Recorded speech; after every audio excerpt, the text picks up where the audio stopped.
Let's talk about one of the most disturbing questions in the entire Fallout universe.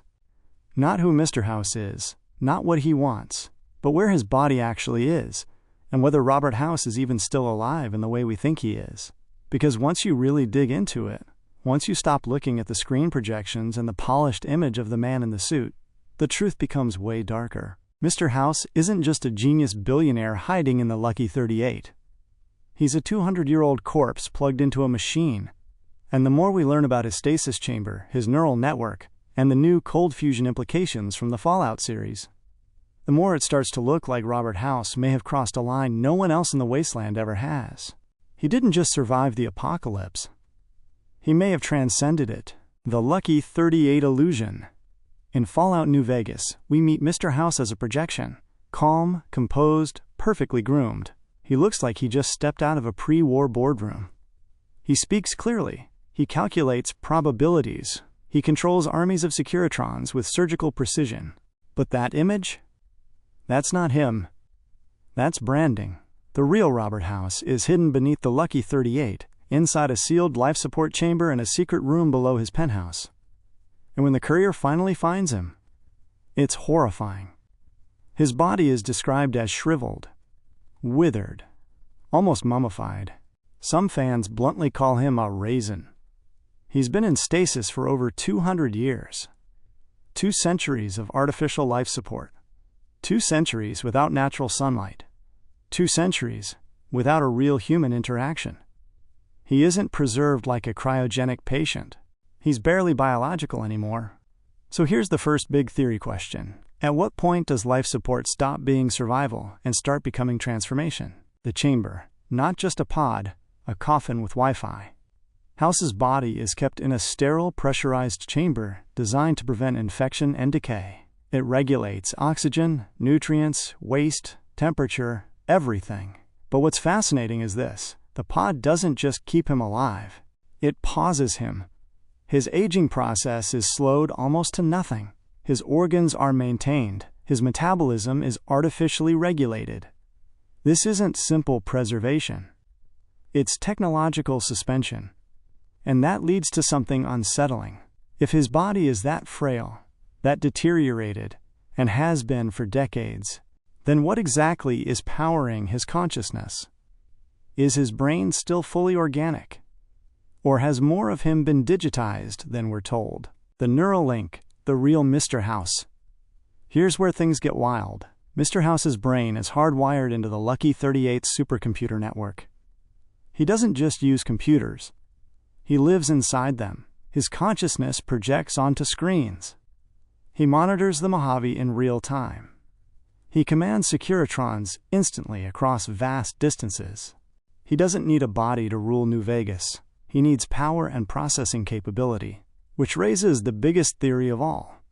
What if Robert House is no longer primarily biological? What if his body is just an anchor, a relic? And the real Mr. House is already digital. Think about it. We know in Fallout that advanced AI exists. We know consciousness can be preserved in unusual forms. We know brains can interface with machines. If House has spent 200 years plugged into a supercomputer, how much of him has been copied? Backed up? Rewritten? Enhanced? Is the man we talk to truly Robert House?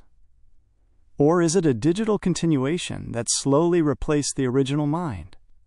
And if that's true, does killing his body even truly kill him? Power is everything. Traditionally, Mr. House relies on energy from Hoover Dam to maintain his entire system. The Lucky 38, the Securitrons, the Strip, his life support pod. Without power, he dies. But recent developments in the Fallout TV series suggest something even more dangerous. Cold fusion. If House has access to a high-output, long-term energy source like cold fusion, then his dependency on Hoover Dam disappears. And that changes everything. Because power was always his weakness. It was the one leash around his neck. Remove that leash, and you don't just have a preserved genius. You have a permanent one. The psychological angle. Here's something we don't talk about enough. Robert House has been alone for over 200 years. No physical touch, no walking, No breathing fresh air, no human contact. Just data, just screens, just projections. How does that not change someone? Even if his brain is intact, 2 centuries of isolation would fundamentally alter cognition. He doesn't think like a human anymore. He thinks like a system.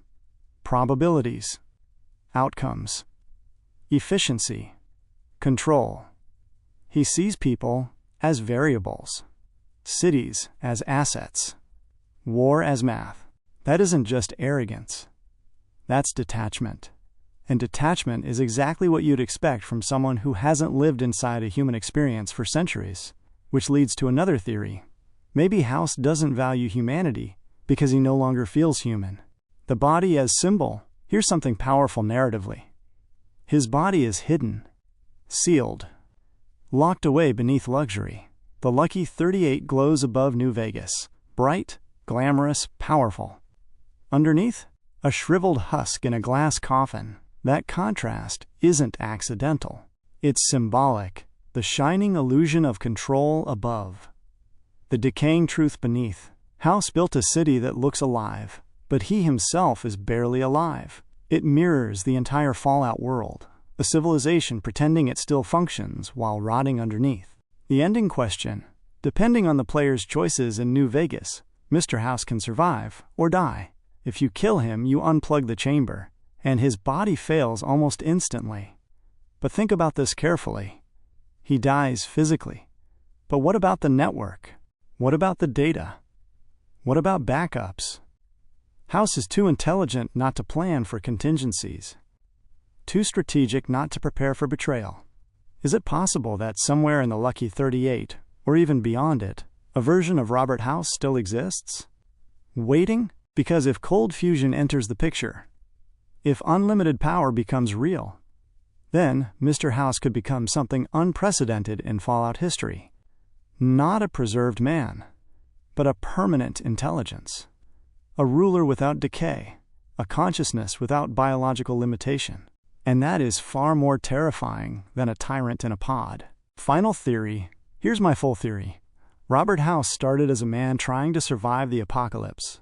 But over 200 years, survival turned into evolution. His body became irrelevant. His mind became infrastructure. And at some point, quietly, gradually, he stopped being human. The chamber beneath the lucky 38 isn't just life support. It's a bridge, a transition phase, a cocoon. And if the Fallout universe continues exploring advanced energy and neural integration, Mr. House may not just return. He may return without needing a body at all. And if that happens, New Vegas won't be ruled by a man. It will be ruled by a system. And systems don't die.